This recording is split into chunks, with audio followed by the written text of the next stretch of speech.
Il nous attend pour faire le point et pour nous donner sa version des faits. Bonsoir Robert Duvergne. Bonsoir. Merci d'être avec nous. Oui. Alors, je voudrais que l'on comprenne bien ce qui s'est passé au moment où, on l'a vu d'ailleurs sur les images, vous avez eu cette altercation, ce différend avec le capitaine de l'équipe de France. Certains ont pensé que vous pouviez être le traître, celui qui avait révélé les propos de Nicolas Anelka à la mi-temps du match France-Mexique. Qu'en est-il véritablement? Donnez-nous votre version des faits.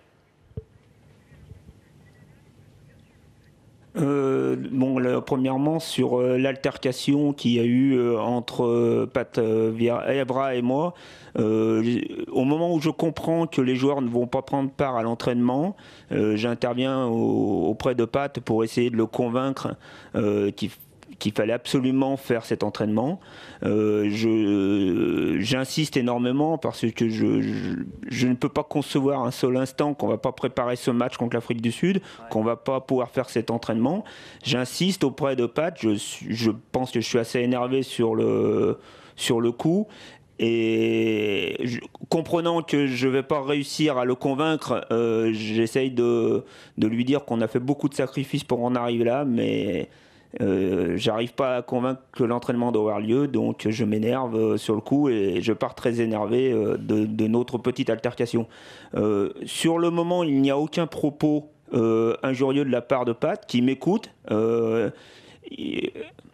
Il n'y a aucune raison de s'énerver directement avec l'homme et il n'est aucunement question de cela sur la discussion. Il est uniquement question de ma part d'insister pour que l'entraînement ait lieu. Alors, qu'est-ce qui vous pousse ce soir, Robert Duvergne, à faire cette mise au point en direct dans le MAC de la Coupe du Monde sur TF1 ?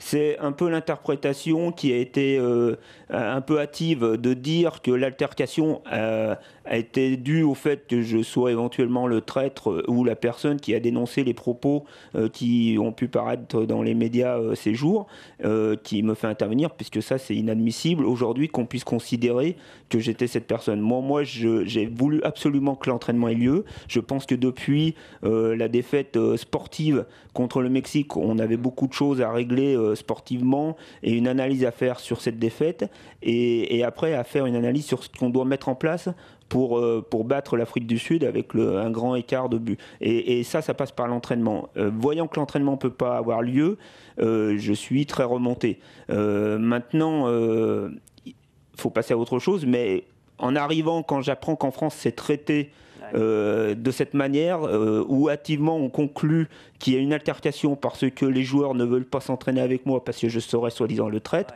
je pense que ceci est inadmissible. Je pense que c'est traiter l'information de façon pour premièrement dire que moi je comprends que les gens aient pu faire cette déduction hâtive, mais elle est fausse et les joueurs ont tenu par un communiqué à démentir cette rumeur en fait. Oui, je confirme tout à fait. Patrice Evra, dans un communiqué, dit bien que vous n'êtes en aucun cas le traître et que cette altercation n'a rien à voir avec cette révélation de la mi-temps du match France-Mexique. Je crois que c'est après avoir eu votre famille au téléphone que vous avez pris conscience de l'impact de cette altercation et peut-être aussi la déception, la tristesse de votre famille devant de telles révélations fausses. On le conçoit ce soir. Oui, il y a eu beaucoup de proches, j'ai eu beaucoup de messages qui m'ont fait prendre conscience de la dimension en France que cela a pris, d'imaginer un seul instant qu'on puisse me soupçonner d'être cette personne. Bon, déjà, dans les faits, j'essaye de dire que je ne peux pas faire ça et simplement dire que c'est inadmissible dans mon travail que je fais depuis tant d'années. Maintenant, j'avais qu'un souci depuis cette défaite contre le Mexique, c'était d'analyser les raisons sportives et d'essayer de comprendre les raisons sportives de cette défaite pour essayer de les corriger et essayer de passer très rapidement sur le terrain à ce qu'il fallait mettre en place pour battre l'Afrique du Sud. C'était de marquer des buts. Les entraînements qui devaient se dérouler ces jours étaient uniquement axés sur cette idée-là, de marquer des buts.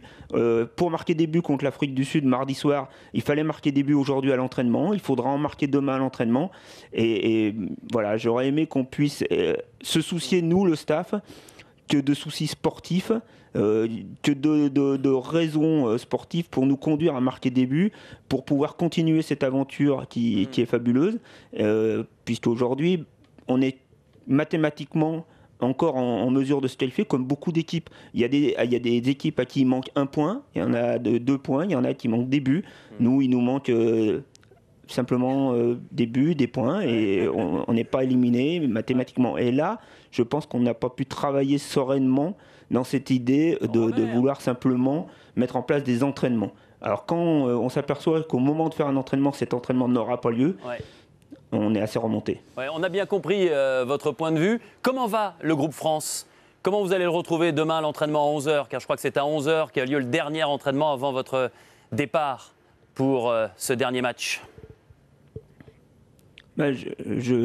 Moi, comme vous avez pu le comprendre, je n'ai aucun souci avec Pat, Evra notamment, et les joueurs. Je vais essayer de faire mon travail du mieux possible pour préparer cette équipe demain en veille de match, parce qu'on est déjà en veille de match, on avait très peu de jours pour préparer ce match, de façon à amener l'équipe à avoir du jus, de la vitesse. C'est le souci principal de la préparation physique demain. On va essayer de conduire tout le monde à l'entraînement du mieux possible, de façon à avoir des bases techniques, tactiques et athlétiques pour réaliser ce qu'on le souhaite tous, c'est de marquer ces fameux 4 ou 5 buts à l'Afrique du Sud. Eh oui, et que les dieux du football vous entendent. Merci infiniment Robert Duverne d'être revenu en direct dans le MAC de la Coupe du Monde pour vous donner votre version des faits qui est corroborée bien évidemment par Patrice Evra, le capitaine de l'équipe de France. Belle nuit à vous et puis bon entraînement demain à 11h en espérant que les attaquants marqueront beaucoup de buts et que ce sera prémonitoire pour le match de mardi face à l'Afrique du Sud. Alors on va passer de Robert Duverne à un de nos consultants pour connaître son sentiment sur cette